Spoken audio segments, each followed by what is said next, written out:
lahing Pilipino. Ako po ang inyong lingkod, Anton Rojas, and behind us among the players participating para sa CSB and EAC, there are 4 graduating players applying for the draft in the professional league, and beside me is also another person applying for that, Mikey Reyes. Well, unang-una, nagulat naman ako doon, Anton. Magandang tanghali sa iyo, magandang tanghali sa mga Team Baya, Team Office dyan. Kaya na sabi mo kanina, our top 4 teams will play later. Pero ngayon, focus muna tayo. Will Saint Benilde finally registered their first win in Season 92? Yun ang mabigat na katanungan para sa mga Benilde fans because right now, they haven't won a game after 16 games, but we have to go back to Season 86 when Perpetuals was 0-14, but they won their last 2 games.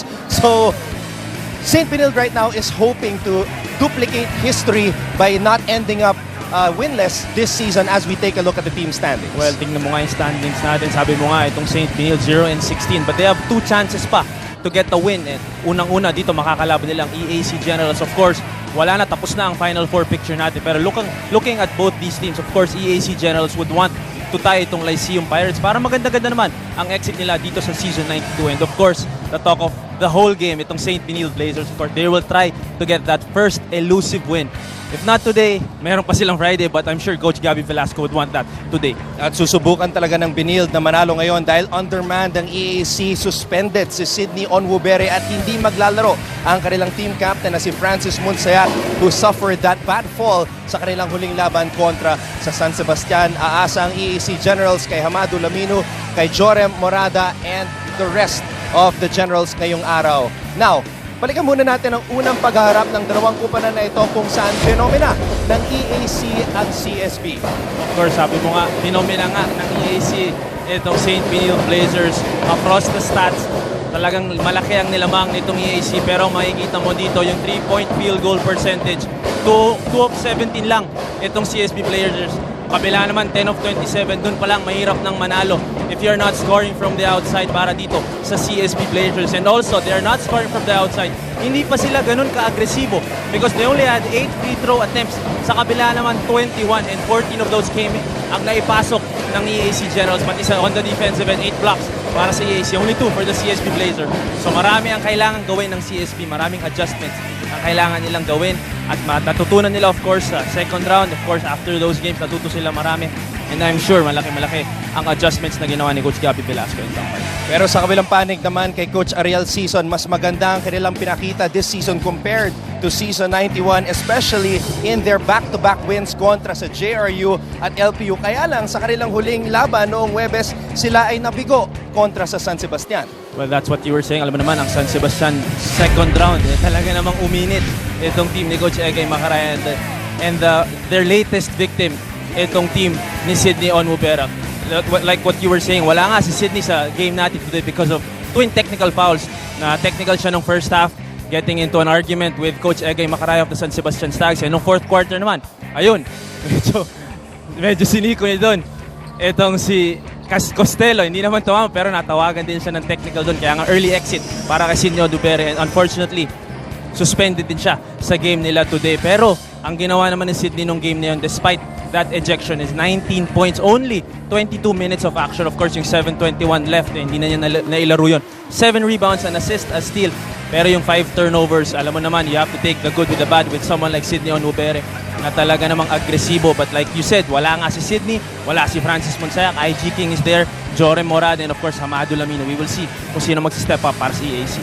Malaking kawalan nitong si Sydney Onwubere sapagkat siya po ay nag-top score para sa kanyang kupunan 6 times this season, and he has also tallied 7 double-doubles for EAC. Ngayon naman lumipat tayo sa kabilang panig at pag-usapan ang CSB Blazers na pinangungunahan ng kanilang team captain na si Gerard Castor, and this Bacolod native really tried to do everything to lead his team to victory against Mapua, and they actually led for the first time at halftime 31-29. Pero ang tanong, Mikey, pinahirapan ba nila ang Mapua o pinaasa lang sila ng Cardinals? Yun ang mahirap. Hindi natin malalaman. Pero sabi mo nga, itong si Gerald Castor, of course, ang captain ball, ang team captain ng CSB Blazers. Everything on the table. Iwan mo na lahat. Ilabas mo na lahat. Of course, with a season like this, na 0-16 ka nga, the only thing you can do is ilabas mo na lahat. Ilabas mo na lahat ng energy, lahat ng maibibigay mo. Kasi nga, you wouldn't want to regret yung effort na nilabas mo. Of course, kahit medyo nagtatatalo. Of course, Gerard Castor, alam naman natin that he is an all-around player. Pero nakakagulat ito. He also had 10 points. Of course, that's his season high already. Before that, only 4 points lang ang season high niya. But the usual numbers across the board, 7 rebounds, 5 assists, 2 steals. And if Gerald Castor can be consistent today, kasama of course JJ Domingo and company, of course Clement Lucci is also there, Yankee Haruna, malaking chance na makuha na ng CSB ang kanilang unang panalo. Marami nga nagsasabi na ito na ang pinakamalaking tsansa, pinaka-importante pagkakataon para sa CSB na makamit ang kanilang unang panalo dito sa Season 92 ng NCAA. At upang makumpleto ang ating broadcast team, makakasama natin ngayon at courtside si Roxanne Montealegre. Hey Rox! Hi Anton! Hello Mikey! Alam niyo ba na 9:30 AM pa lang kumpleto na ang cast ng supporters dito ng Arellano Chiefs? At sabi nila sa akin, kasi daw napakatulan magpatakbo ng bus driver nila. Kaya mamaya sa second game, aabangan natin kung ang totoong bus driver Gio Halalon ay magiging unstoppable, diba? Pero ngayon, punta muna tayo sa EAC CSB at ang question natin of the day. Pupunta ako sa game day kapag blank.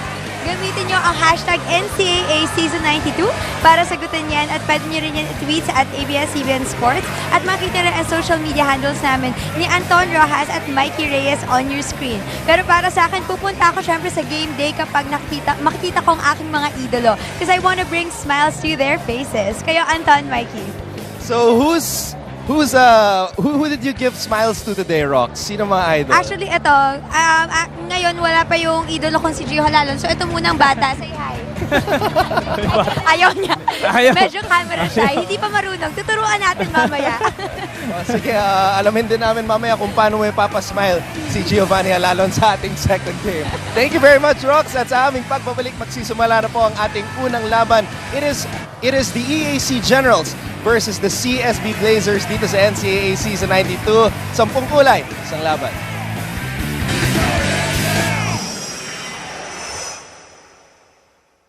Power forward number 5, Urban Mendoza. Forward number 19, Gerald Serrano. At center number 15, Hamado Lamino. Off guard number 24, IG King. And at point guard number 11, Jorem Morada. Head coach of the Generals, Ariel Sison. And now, the starting five of the College of Saint Benilde Blazers. Forward number 0, Yankee Haruna. Power forward number 35, Kendricks Belhica. Center number 21, Clement Buchu. Point guard number 23, Gerald Castor. And the off guard number 11, Carlo Young. Head coach of the Blazers, Gabby Velasco. The referees for game number 83, Dominic Pomar, Michael Galotera, and Genos Jeffrey Tantay. Magandang tanghali po at maraming salamat muli sa inyong pagtutok ngayon sa SNA. Ito po ang Season 92 ng NCAA starting lineups on your screens para sa EAC at sa CSB. At kanina nga nabanggit ko na meron tayong 4 na manlalaro combined from both teams who are preparing for the draft, and 3 of them are starting for Emilio Aguinaldo College. Itong si Jorem Morada, si IG King at si Gerald Serrano, the 3 graduating players. And my partner today, Mikey Reyes, also has been working hard for the draft. Mikey, what's it like to prepare for the biggest challenge of a basketball player's career as he tries to make the jump from the collegiate level to the pros? Well, I think you have to focus individually then. The difference between, of course, playing in the NCAA and playing for the UAAP. The NCAA, you can get drafted right after the season. Para naman sa kabilang liga, you have to wait a year. So medyo mawawala din yung exposure tsaka yung ingay na ginagawa mo coming from that league. Pero dito nga si Jory Morado, of course, tunog na tunog pa mga pangalan yan. So I'm sure maganda ang chance niyan when the draft comes. IG King's father, Abe King, was a former professional standout, and he scores the first basket dito para sa koponan ng EAC. Of course, that's what EAC needs to do. Alam naman natin, wala nga si Sidney Onubere and etong si Francis Munsayak. So IG King, Jory Morada, those are the 2 players right away na kailangan mag-step up in terms of outside scoring itong EAC. Kapos ang bonus free throw ni IG King. CSB picks up the basketball as they try to avoid tasting another defeat here today. Castor receives the basketball at merong foul sa ilalim. Sabi ko nga, this is the best chance of Saint Benilde to register a win dito sa season 92. Especially now na kulang-kulang pa itong EAC Generals. Of course, alam naman natin, nakita natin yung potential nitong CSB Blazers. Hindi lang talaga sila makakuha ng unang panalo nila. Pero we will see kung ito na ngayon. Carlo Young, tinawagan ng traveling. Now, Carlo Young at one point in the season was the leading scorer ng CSB, as we see Francis Munsayak, who suffered that bad fall kontra sa San Sebastian, kaya naman hindi siya makakalaro ngayong araw para sa kanyang koponan. Carlo Young's numbers have dipped at ngayon hindi na siya yung leading scorer ng kanyang koponan. Christian Fajarito has now taken that position. And Christian Fajarito is not a known scorer din. So for someone like Christian Fajarito to lead the team in scoring, talagang kailangan maghanap ng opensa nitong Saint Benilde. Now, aside from Carlo Young, who is a shooter, Mikey, sino pa nakikita mong player dito sa CSB na pwedeng bumida pagdating sa opensa? Well, of course, right away you will see itong si Clement Lucho nga. Medyo nagmimintis kasi talaga to from under the basket. Kaya medyo nakaka-frustrate din yan para kay Coach Gabby Velasco. And of course, Yankee Haruna, ang ating slam dunk champion last year. Malaki rin ang mabibigay niyan offensively. Kailangan lang nila maging confident when taking shots. Speaking of confidence in taking shots, Carlo Young, whose idol is Renren Ritualo, knocks down a 3-pointer. Renren Ritualo, naabutan pa pala. Si Carlo Young. Nagulat nga ako Kwento sa akin ni Carlo na pinapanood niya si Renren Ritualo sa YouTube. Oh, okay. So talagang sinesearch pa niya ito si Renren Ritualo. Of course, kahit tayo naman. Of course, one of the best shooters in the college game ever, Renren Ritualo. Now, you mentioned Clement Luchu, who only played 8 games so far dito sa Season 92, and that was because of a injury to his left quadriceps muscle. Naglalabas siya ng galit sa ring as of late as we see Carlo Young launch another 3-pointer. Do you think CSB would have had a better showing or would have picked up a win if Luchu was healthy? Well, of course, sabi mo, 8 games lang ang nilaro ni Clement Luchu. More than half of the season, wala nga itong import ng Saint Benilde Blazers. At mahirapan ko, of course, in a league na filled with great foreign athletes, mahirapan ka talaga kumuha ng panalo. Luchu trying to post up Amado Lamino. Young throws it down low to him. Luchu, inaatrasan ng depensa. One fake. Puts the shot up and in. Hindi natin nakita masyado yun ng mga unang laro. Itong si Clement Luchu, nice move. Taking Amado Lamino down to the post. Ang ganda ng ikot niya doon. And of course, that finish. 8 laro lamang ang pinasok nitong si Clement Luchu dito sa season na ito. But in 3 out of those 8 games, he top scored. And he also had 3 double-doubles in 8 outings dito sa season na ito. So there is potential. Looking at that stat, talaga malaking bagay din ang nawala itong si Clement Lucio, of course. Second violation. Someone like Clement Lucio, mawawala yung pressure dun sa mga small guys, lalo na kung may force ka sa ilalim.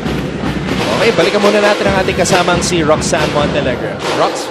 La vie, ce n'est pas d'attendre que les oranges passent, c'est d'apprendre à danser sur la pluie. Yan ang motivation ni Clement Lucio ng CSB Blazers. In English, you don't have to brave the storm, you just have to learn how to dance under the rain. Sabi niya, matagal din siyang nawala at hindi nakapaglaro. Kaya yan ang motivation niya at sinasabi niya everyday sa salamin para makamove on siya sa nangyari sa kanya. At ngayon na nga nakabalik siya, aminado man siya na hindi pa siya 100% na magaling. He is trying to push himself to go forward. At sabi niya, team standing is not a reflection of who we are. For today, we want to honor the game. We want to show everybody that we can do it, that we can claim this win. Sabi niya, when we hit rock bottom, there's no other way but up. And this time, Sydney Onwabere at Francis Munsayak ang nawala. And in the first round, nawala sa amin si Dino San Juan na hindi pa rin nakakabalik at si Ponce and Verde at ako for a time. So this is our game and we will claim it today. Anton, Mikey? I wonder how long it took Rox to learn the dialect of Lucio. May accent pa eh. It actually was pretty Ganda eh. smooth. Oo nga, Walang nagulat din ako. sabit eh. Tsaka pang ano eh, pang Twitter or Facebook status yung quote eh. You don't have to brave the storm, you just have to dance in the rain. EAC Generals. Galing. Lalim pala nitong si Lucio. Okay, time out muna tayo. Tabla ang ating bakbakan. Magbabalik po ang NCAA Season 92. Pupunta ako sa game kapag may magandang matchup. And this is a good matchup right here. Amado Lamino versus Clement Lucio. Of course, both foreign athletes for both teams. Parehas matangkad, parehas mahaba. Of course, maraming may bibigay itong dalawang players na to. Tingnan natin how they will try to negate each other. Of course, Clement Lucio, 4 points na. Dito sa ating laro, Amado Lamino, hindi pa masyado nakakahawak ng bola. So, exciting talaga yung ganitong matchup. So they're both from the Republic of Cameroon. Si Amado Lamino is from Marua, Cameroon. And Lucio is good friends actually with Alfred Aroga and Ben Embala. Sabi niya sa akin. Oh, siyempre, doon natututo. Ito si Clement Lucio, of course. Both foreign athletes, Aroga and itong si Embala, maraming matuturo dito kay Clement Lucio. 9-7 ang ating talaan ngayon. IG King binigay kay Amado Lamino. Too strong. Haruna with the rebound. May not be the best shot possible para dito kay Amado Lamino, pero we've seen him make those shots. So tingnan natin kung if he will continue to take those. Gerard Castor in his second playing year pero fourth year student na siya sa Saint Benilde. Belica missing on that fadeaway. Nawala ang bola pero natapik ng EAC Generals. Mananatili ang possession sa CSB. Kitang-kita yung activity nitong si Clement Lucio, lalo na sa ilalim. So kitang-kita mo na atat na talaga maglaro ito, especially nung na-injure siya. Castor binigay kay Young. Breaks free for the jumper off the glass. Does not fall. Belica gives it back to Castor. Lucio sealing Amado Lamino. Does not get the ball. Stolen away by Amado Lamino. Corilla binigay kay Morada. Morada steps back for three. Too strong. Haruna with another rebound. Both teams hindi masyado makakuha ng rhythm offensively. Tingnan natin how Saint Benilde will adjust to this. Castor. Belica. Lucio underneath. Lucio binigay dito kay Yankee Haruna na bitawan ng bola. Almost a sure two for Yankee. Morada. King for three. No. Tapi ka ng bola. And it will stay with the Generals. Doon sa possession na yun, maganda yung movement. Nitong EAC Generals, of course, si Jory Morada trying to attack the basket. Pag kick out, may extra pass pa. Going to IG King for that open three, although hindi lang na-shoot. So talagang medyo nahihirapan pa kumuha ng offense sa both teams. Low scoring first quarter ang ating napapanood. CSB 9, EAC 7. Pass intended for General was tapped by Castor. Balik ang bola dito kay Corilla. Corilla Binigay kay Joshua General. Top of the key. 3 for Joshua General. That is Joshua General's shot. Alam naman natin, of course, nung juniors days pa lang niya, meron na siyang tirang ganon. Of course, di natin masyado nakikita to on the floor. Pero ngayon, since kulang-kulang sila, Joshua General ready to play. Castor, in and out dribble. Passes it to Luchu. Very nice attack and dish doon para kay Gerald Castor. Alam naman natin na siya nga ang top point guard at siya nagpapaikot ng bola para sa team ni Coach Gabby Velasco. So nice find doon kay Clement Luchu down low. Clement Luchu giving CSB the lead here, 11-10. Neri trying to get into Joshua General. Balikan natin itong magandang setup job ni Castor para kay Clement Luchu, who wears jersey number 21 dahil idol niya si Tim Duncan. Of course, yung atake din no, ni Gerald Castor, alam naman niya that Hamadu Lamino will always try to challenge yung mga tira mo. Of course, one of our league-leading blocks din itong si Hamadu Lamino. So because of that, that stat, talagang nakita ni Gerald Castor na sasabay at sasabay itong si Hamadu Lamino. 3 seconds ang natitirang oras sa shot clock ng EAC. Hamadu Lamino. Neri has to throw it up. Supalpal ni Lucho. Naubos ang oras ng Generals. That's the kind of defense that Gabby Velasco would want to see from Saint Benilde. Hopefully, the whole game para nga makuha nila yung unang panalo nila. Shot clock violation. One of the best things you can give to your coach, of course, defensively. Castor trying to find Yaki Haruna. Corilla for 3. Bidin. General gives it up to Hamadu Lamino. Corilla gets it out to Neri. 6 na segundo. Natitira sa shot clock. Bad pass picked up by Edward Dixon. Castor. Haruna. Luchu looking for Dixon. Bumalik ang bola sa kanya. Luchu with a nice up and under move. We're asking me kanina, Anton, sino ba ang maaasahan nating mag-step up offensively for Saint Benilde? And Clement Luchu answering the call. Already 6 points sa ating laro ngayon. General hands it off. Neri back to Joshua General. He has to fire. 2 seconds to go. Joshua General with the highlight play of the season for him. Akala ko si Ryan Bueno. With that weight, nakapag-hang time pa ito si Joshua General. At lumusot sa dalawang kalaban. Puntos para kay Joshua General. Magbabalik po ang NCAA Season 92. Kung ang EAC may Sidney Onwubere, although wala si Sidney Onwubere ngayon, may all-around player din ng CSB na katulad ni Yankee Haruna. Of course, Yankee Haruna naman natin. The athleticism that this young guy brings to the table. Of course, kasama rin dyan si Carlo Young, the baby-faced sniper. And of course, JJ Domingo, ang lefty ng Saint Benilde Blazers. All 3 of these players will have to contribute if they want to get that first win today or on Friday. Looking up ahead at the schedule of CSB, pagkatapos ng laban na to, makakaharap pa nila ang LPU sa Friday. So, majority would say that this is the easier matchup. Well, especially without Onwubere and Munsaya. Oo, lalo na, nawala nga. Of course, Onwubere, a seasoned veteran. And of course, Francis Munsaya, ang top point guard ng EAC. So, ito nga yung best matchup for Saint Benilde to get that elusive win. Ayan po si Clement Luchu, leading the way with 8 points. When he started playing basketball at the age of 13. Dati siyang soccer player during his elementary days in Cameroon.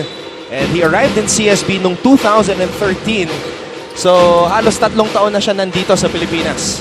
We've seen his footwork down low. Especially yung mga nasushoot niya kanina lang. So kitang-kita yung football aspect ng kanyang buhay. Kitang-kita yung footwork niya. Dixon underneath. Edward Dixon able to receive a nice pass from Pasamante. Another nice find from the point guard of Saint Benilde. Itong si Pasamante naman, kanina si Castor. So both players, both point guards know na talagang sasabay at sasabay si Hamadu Lamino. General Hamadu Lamino Amado Lamino not really taking high percentage shots in this game, Mike. Amado Lamino, sabi na natin kanina nakita na natin na shoot niya yun, pero he's kinda doing Saint Benilde a favor. Kung dun siya titira ganong kalayo, pero kita mo naman yung pasa ni Pasamante dun over to Dixon for, again, an easy two-pointer from the big men of Saint Benilde. Now, Mikey, we have Carl Suarez wearing jersey number 3 was activated in this game dahil nga out for the season na si Dino San Juan with that sprained right ankle. Carlos Suarez was elevated from Team B. Of course, someone like Carlos Suarez na na-activate nga ngayon lang. Of course, may 2 games siya para magpakitang gilas sa coach niya. Ang importante lang, hindi siya manggigil. Of course, this is his first game, so para siyang rookie sa second to the last game ng kanyang team. So we will see. Ano naman, mukha naman siyang athletic sa haba niya. Tsaka matangkad-tangkad din itong si Suarez. And imagine if CSB goes on to win this game. Siya yung siya pala hinahanap. So, tingnan natin kung may swerte ba itong si Carl Suarez. Pasamante trying to steal the ball from Pascua. Amado Lamino, linabas ang bola. 3-pointer on the way. At sumabit ang depensa. Guzman will head to the line for 3. At the best foul coming from Saavedra. Kakapasok lang yan. Commit na kaagad ng first foul. At mas masakit pa doon, 3 free throws pa ang nabigay niya sa EAC Generals. Saavedra, the other graduating player among the 4 graduating players in this game. Pumasok sa unang pagkakataon para sa CSB. Itong player na to, akala niya graduate na siya. Akala niya nagulat nga daw siya, may 1 year pa siya. That's gotta be tough, no, for a player na kasi usually after your playing season is done, kung wala ka ng plano mag-professional, hindi ka na masyado mag-e-ensayo, di ba? Oo, relax ka na. Kumbaga, you will focus, you will put your energy in different things na, yung mga gagawin mo in the future. For someone like Fon Saavedra, na biglaan kailangan magpa-kondisyon ulit. Of course, that's a big challenge for him. Coach Gabby Velasco asked him to stay for leadership. He has a great opportunity today to lead his team to its first victory dito sa season 92. Saavedra gets the basketball, lets it fly. No. Rebound Pascua. Huling pagkakataon para sa Blazers na makakuha ng puntos bago matapos ang first quarter. Guzman. 2 seconds to go. Guzman. Wanted another foul. Walang tinawag ang ating referee. College of Saint Benilde Blazers. CSB leading after 1, 16-15. Clement Lucho nangunguna sa scoring with 8 points. Babalik po ang Season 92 ng NCAA dito lang sa SNA. Pero bago yon, balikan muna natin ang mga highlights. Carlo Young knocking down the first basket of the game para sa CSB. Jore Morada playing in his final 2 games sa kanyang NCAA career. Bumabaril pa ala Tate Teodoro.